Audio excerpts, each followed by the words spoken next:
નમસ્કાર.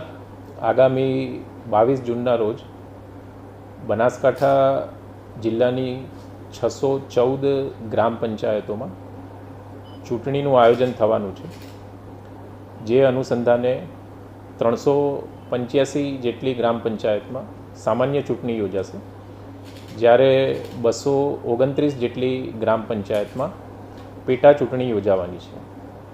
કુલ 614 જે ગ્રામ પંચાયત છે એમાં 406 જેટલી સરપંચની જગ્યા માટે ચૂંટણી યોજાવાની છે અને 3570 પંચાયતના જે સભ્ય છે એમના માટે ચૂંટણી યોજાવાની છે.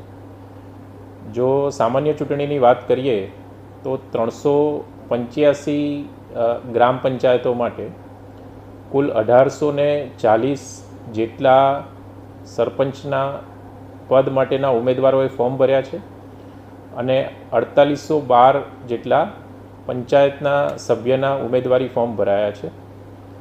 પેટા ચૂંટણીની વાત કરીએ તો 229 ગ્રામ પંચાયતોમાંથી 57 જેટલા સરપંચ પદ માટેના ઉમેદવારી ફોર્મ ભરવામાં આવ્યા છે અને 151 જેટલા પંચાયતના સભ્ય માટેના ઉમેદવારી ફોર્મ ભરવામાં આવ્યા છે.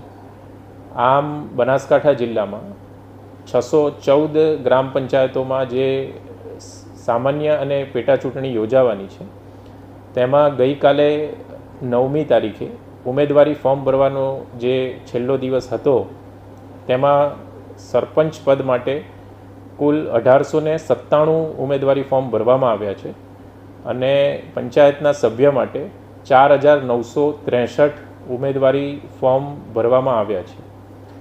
આજરોજ સ્ક્રુટિની થશે અને ઉમેદવારી ફોર્મ પરત ખેંચવાની પ્રક્રિયા પૂર્ણ થાય તેના બાદ 614 ગ્રામ પંચાયતોમાંથી કેટલી ગ્રામ પંચાયત સમરસ બને છે તેની જે ચોક્કસ માહિતી છે એ આપણને મળી શકશે. ધન્યવાદ.